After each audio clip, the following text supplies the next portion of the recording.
adalah, kita bisa tulis sama dengan yang sakit di kelompok laki-laki ini ada di B11.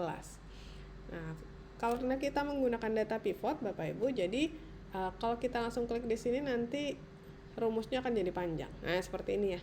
Nah, karena kita tidak mau itu terjadi, maka kita akan mengetik secara manual letak kolomnya.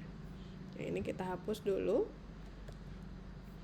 Lalu kita langsung tulis saja di sini karena data saya B11 untuk sakit laki-laki ya, sakit laki-laki adalah B11. Ini ada tulisannya ya, B11, maka saya akan tulis sama dengan B11 dibagi dengan yang ini, yaitu D11. Kita bisa lihat di sini karena saya tadi klik dia langsung berubah. Karena saya tidak mau itu terjadi, maka saya hapus dulu. Saya ganti dengan D11. Sama dengan kita sudah lihat muncul di sana angka attack rate-nya sebesar 0,0722 sekian. Nah, karena attack rate ini biasanya kita tampilkan dalam bentuk persentase 2 angka di belakang koma, maka saya akan rubah angka ini dengan simbol persentase, lalu kita tambahkan 2 angka di belakang koma. Nah, maka di sini akan muncul attack rate pada kelompok laki-laki adalah 7,23%. Atau kalau kita interpretasikan, ini artinya adalah dari 100 laki-laki di perusahaan X terdapat 7 orang yang sakit pada tahun sekian kejadian apa gitu ya. Nah, kemudian data attack rate ini bisa kita lakukan juga pada data yang lainnya. Laki-laki sudah, kita bisa hitung juga pada kelompok perempuan. Kita tinggal tarik aja. Di sini ada, kita ulang. Di sini ada, kalau misalnya Bapak Ibu bisa lihat, ketika saya klik di sini, maka akan muncul seperti segi 4 kecil di pojok kanan. Kita pilih, kita dekatkan kursor kita, maka tanda ini ya, tanda tambah yang tadinya berwarna putih akan berubah menjadi warna hitam. Nah, ketika dia sudah berubah menjadi warna hitam, itu kita bisa tarik, kita klik kiri, tarik ke bawah. Maka akan muncul ya attack rate pada kelompok perempuan, yaitu sebesar 25,81%. Ini artinya apa? Ini artinya dari 100 perempuan di perusahaan X terdapat 25,8 atau 26 orang yang sakit. Nah, dari hasil ini saja kita bisa tahu ya bahwa ternyata angka serangan di perempuan jauh lebih tinggi dibandingkan angka serangan di perempuan. Angka serangan di laki-laki lebih rendah dibandingkan angka serangan di perempuan. Gitu. Nanti bisa dilakukan interpretasi. Begitu juga dengan kelompok umur Bapak Ibu, kita bisa melakukan interpretasi yang sama dengan menggunakan nilai attack rate yang sudah kita hitung. Nah, di sini juga kita bisa memunculkan angka attack rate secara keseluruhan yaitu 8,82%. Cara membacanya sama ya Bapak Ibu.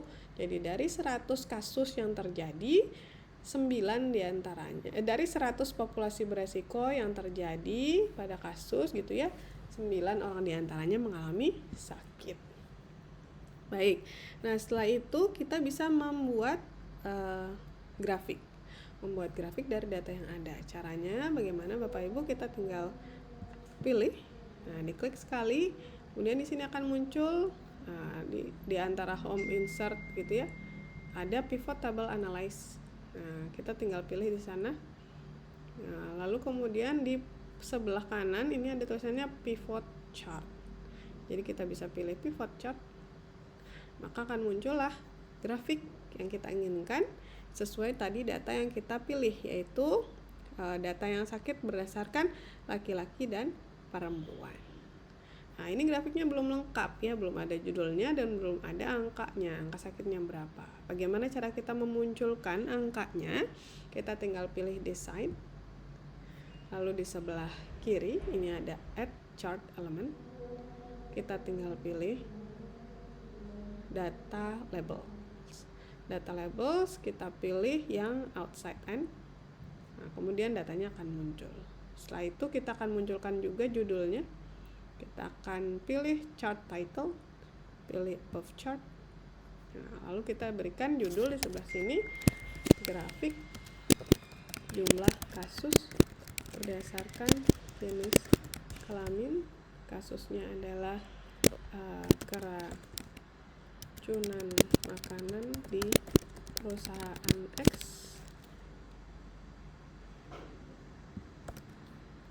berdasarkan jenis kelamin pada tahun Y.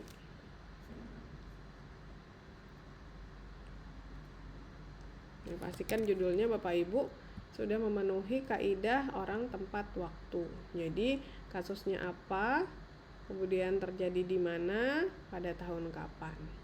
Di sini saya kecilkan tadi besar hurufnya dengan memilih di home, kemudian kita pilih di sini ada simbol untuk membesarkan dan mengecilkan huruf.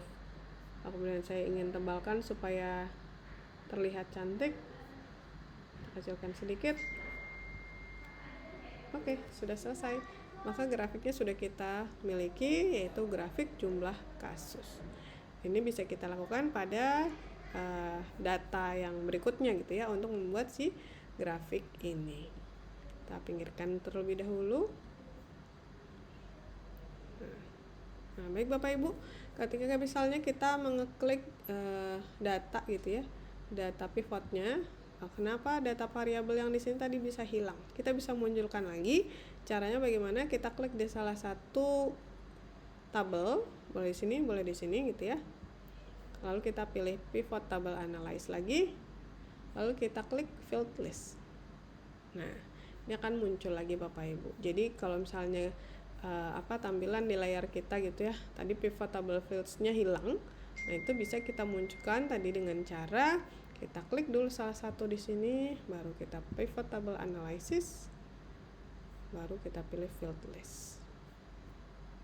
Ya, demikian Bapak Ibu yang bisa saya bagi untuk sementara. Jika ada yang ingin ditanyakan terkait pivot table, kita melakukan analisis data deskriptif secara sederhana menggunakan Microsoft Excel, yaitu fungsi pivot table. Dipersilahkan dengan senang hati, semoga Silvi bisa membantu. Terima kasih. Assalamualaikum warahmatullahi wabarakatuh.